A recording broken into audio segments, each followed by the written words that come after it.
मीना याद है ना आपको, जिसके ससुराल में ससुर और पति कैसे उसका और उसकी सास का अपमान किया करते थे। वैसे तो मीना को नौकरी की इजाजत मिल गई थी, लेकिन मीना ये क्या है? खाना अभी तक नहीं बना। कब से मैं यहाँ बैठा हूँ कि नाश्ता कर लूँ। बस 2 मिनट, वो ऑफिस की एक ईमेल करनी है। तभी ससुर जी आ जाते हैं। मैंने कहता था जिस दिन ये फीमेल ईमेल करने लगेगी घर नहीं चलने वाला। तभी सास हाथ में नाश्ते की प्लेट ले आती है। ये लो, सभी उपमा खाओ। गर्मा गर्म स्वादिष्ट उपमा देखकर वाह माँ जी, 2 मिनट में ये कमाल, क्या बात है। वो आता है ना रेडी टू ईट वाला पैकेट, वही बनाया है। स्वाद बता बहू कैसा है।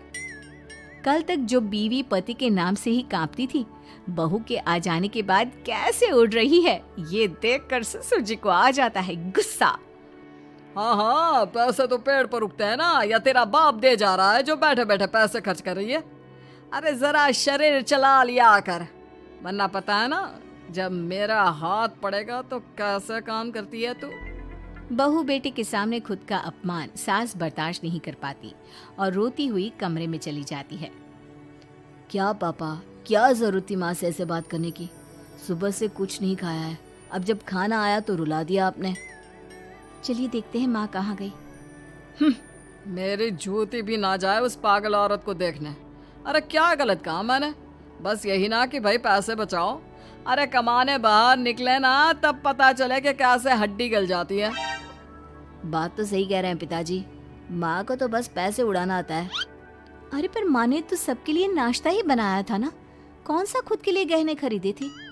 खैर, बहू समझ जाती है कि सारा मामला कमाई का ही है, क्योंकि सास कुछ करती नहीं, कुछ कमाती नहीं, तो ससुर जी उन पर हावी रहते हैं।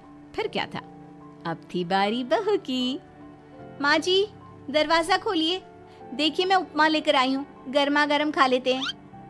सास कमरा खोल देती है। सामने खड़ी होती है बहू, हाथ में उपमा की प्लेट लेकर। बहू सास की सूजी आंख देखकर समझ जाती है कि मामला गड़बड़ है।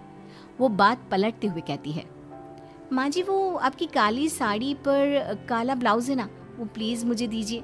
मुझे कल ना काली साड़ी पहनी, लेकिन कोई ब्लाउज ही नहीं है। सास बहू की बात में अपना गम भूल जाती है। हाँ हाँ बहू, क्यों नहीं, वो तो मैंने अपने हाथों से डिजाइन किया था। चल अभी निकाल कर देती हूँ तुझे। सास बहू को ब्लाउज निकाल कर दे देती है। फिर अगले रोज, माँ जी आज तो ऑफिस पे कमाल ही हो गया। पता है क्या, सारी सहेलियों ने घेर लिया, पूछ रही थी ब्लाउज कहाँ से खरीदा। मैंने भी बोल दिया मेरी सास ने सिलाया, वो भी खुद डिजाइन करके। ये तो वही बात हो गई कि झोला छाप डॉक्टर की दवाई काम कर गई। अरे बहू, ये तो बस ऐसे ही बना दिया था। लेकिन माँ जी आपको पता है, ये देखिए 2 लोगों ने तो मुझे कपड़ा भी दे दिया और नाम भी, सेम टू सेम डिजाइन का ब्लाउज बना दो, और बदले में ये 2000 रुपए।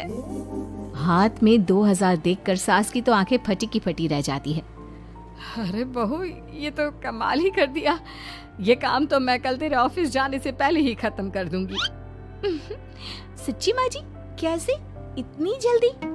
अरे बहू, वो बस नाप है ना, उसी के आकार का काट काट कर डिजाइन ही तो देना है। ये तो मेरे बाएं हाथ का खेल है। अगले रोज बहू ऑफिस जाती है और फिर शाम को 2 ब्लाउज ले आती है। अरे बहू क्या बात है, लेकिन इसकी डिजाइन। बहू फोन में सास को डिजाइन दिखाती है। अरे ये तो बच्चों वाला डिजाइन है, रुक अभी थोड़ी देर में ही दे देती हूँ। सास बहू को कपड़े सिल कर देती और बहू सास को रुपए। फिर एक रोज, माँ जी ये लीजिए कपड़े, लेकिन इसकी सिलाई मैंने ज्यादा ली है। वो क्या है ना, हैवी काम है तो मेहनत ज्यादा लगेगी ना आपको। अरे रहने देती बहू, मैंने कौन सी बुटीक खोली है। बहू को सास की बात में दम लगता है और वो कुछ सोचती हुई निकल जाती है। वो कमरे में बैठी होती है कि उसके ससुर की जोर जोर से चिल्लाने की आवाज आती है। फिर फिजूल खर्ची। अरे तुम्हारे जैसी बेकार नाकाम काज करने वाली औरत कब पैसे की कीमत समझेगी। क्या जरूरत थी ये मशीन खरीदने की? अरे वो मैंने EMI में ली है, आपको पता है ना कपड़े सिलने का कितना शौक है मुझे। हाँ तो क्या दर्जी बनोगी, लोगों को पकड़ पकड़ कर नाप लोगी? अरे कुछ तो शर्म करो। तभी बहू आ जाती है, उसके हाथ में चाबी होती है। माँ जी ये चाबी, मैंने चौराहे में आपके लिए बुटीक खुला है, पैसा लोन से लिया है तो काम करके आप चुका देना। और हाँ माँ जी, कल उद्घाटन है तो 11 बजे दुकान में पहुंच जाना। पूजा में आपको ही बैठना है। ये सुनकर ससुर जी आग बुबला हो जाते हैं। कहीं नहीं जाएगी ये। इस घर की औरतें बाहर नहीं निकलती। तू तो इंजीनियर है इसलिए तुझे इजाजत दे दी, लेकिन ये तेरी सास 4 अक्षर नहीं आते इसको। अरे रहने दे, क्यों पैसा बर्बाद करवा रही है। सास को डांटने की आदत ससुर जी को जो लग चुकी थी। सास बहू की ओर देखती है। तो माँ जी, कल वक्त से तैयार रहना। ससुर जी, आप ही तो माँ जी को कहते थे ना उन्हें पैसे की कदर नहीं है, तो अब वो खुद ही कमाने जा रही हैं। अरे और क्या पापा, देखिए मीना ने कितना अच्छा बुटीक खुला है माँ के लिए। अरे रहने दो, ये कुछ नहीं कर पाएगी, गंवार कहीं की। ससुर की रजामंदी ना होने के बाद भी सास काम करती है, लेकिन ससुर भी ससुर होता है। एक रोज सास देर से घर आती है। कहाँ घूम रही थी? या कोई वक्त है घर आने का? घर का ठेका क्या आप मर्द लेंगे? अब लगोगी रसोई में, क्योंकि तुम्हारी बहू रानी भी नहीं आई अभी तक। पापा, आज बाहर से ही मंगवा लेते हैं। आज बहुत ज्यादा काम था। किसी की शादी का पूरा कपड़ा सिलना था। कल उन लोगों की ट्रेन थी, खुद बैठकर काम करवा कर गए हैं। बहू, ये पैसे हैं आज के गल्ले के, जरा संभाल ले। ससुर देख रहा होता है कि कैसे कल तक जिस औरत को वो बुरा भला कहकर डरा कर रखता था, वो आज उससे ज्यादा कमा रही है। देखते हैं कितना दिन कमाती है। ससुर अब रोज कोई ना कोई ऐसा काम करता जिससे सास का काम बंद हो जाए। फिर एक दिन, हे भगवान, 10 बज गया, बुटीक खोलने का वक्त हो गया है, लेकिन ये मेरी साड़ी, इस पर ये क्या गिर गया? पता नहीं किसने क्या डाल दिया, अब क्या करूं? सास दोबारा अलमारी से दूसरी साड़ी निकालती है, फिर उसे प्रेस करती है और किसी तरह बुटीक पहुंचती है, जहां पहले से ही कस्टमर खड़े होते हैं। अरे क्या हो गया? लगता है काम चल गया तो मैडम के भाव बढ़ गए। पता है, इस धूप में पिछले आधे घंटे से खड़े हैं।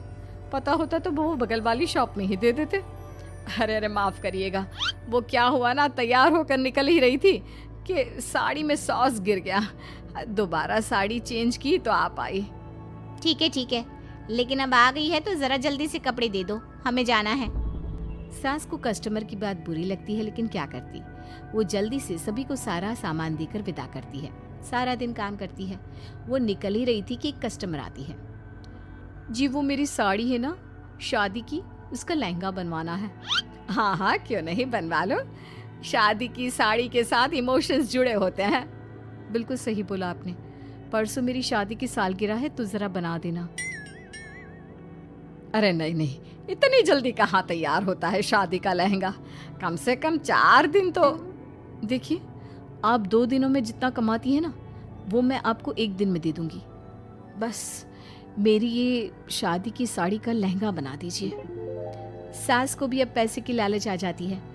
वो सोचती है कि वैसे भी कोई अर्जेंट काम नहीं है तो वो मैनेज कर लेगी।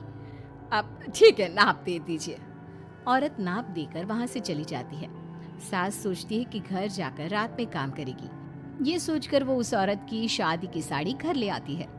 वाह, अब काम घर पर भी ले आ रही हो। हाँ, लेकिन घबराइए नहीं, घर के काम में कोई असर नहीं होगा। सास घर का काम करती है, बहू के साथ खाना बनाती है, खिलाती है, और फिर क्या बात है सासू माँ, बड़ी जल्दी जल्दी काम कर रही हैं आज। सास बहू को सारी बात बताती है। क्यों माँ जी, इतनी भी क्या मेहनत करना? अरे बात सिर्फ पैसे की नहीं है, बल्कि उस बेचारी औरत की इमोशंस की भी थी। ये उसकी शादी की साड़ी है ना। ससुर पास खड़ा सब सुन रहा था। अब देखो, बहुत काम करने का शौक है ना, कैसे भरे बाजार तुम्हारी दुकान खुद तुम बंद करोगी। जब सास पूरी रात काम करके सुबह लेटती है, मौका देखकर ससुर कैंची से साड़ी को काट देता है। अगली सुबह, चलो, कल आधा लहंगा सिला था, आज पूरा करके शाम को ही उसे उसका लहंगा सौंप दूंगी। लेकिन ये क्या, सास जैसे ही लहंगा उठाती है, लहंगा तो फटा होता है। वहीं ससुर छुपकर सास को देख रहा था। हाय रे, ये किसने किया? ससुर छुपकर हंस रहा था। बहू देख लेती है और ससुर के पास जाती है। पिताजी, आपसे ऐसी छोटी हरकत की उम्मीद नहीं थी। आप खुद ही दुकान बंद करेगी। ससुर वहां से चला जाता है। सास भी वहां आ जाती है। वो समझ जाती है कि उसके पति ने ही साड़ी पर कैंची चलाई है। लेकिन फिर शाम को, जी वो मेरा लहंगा तैयार हो गया? हाँ जी, मैं तो कहती हूँ कि आप एक बार लहंगा पहन कर भी देख ले। औरत लहंगा पहन कर आती है और खूब खुश हो जाती है। अरे ये लहंगा है ना अंकल जी कमाल का, आंटी जी ने बनाया है, बिल्कुल लेटेस्ट डिजाइन। औरत सास को ढेर सारे पैसे देकर चली जाती है। लेकिन मैंने तो ये औरतों का फैशन है, कहीं से सिल दो या कहीं से काट दो, फैशन ही होता है। चलिए शाम का खाना मेरी तरफ से, आज आपका जन्मदिन है ना, रिटर्न गिफ्ट तो बनता ही है।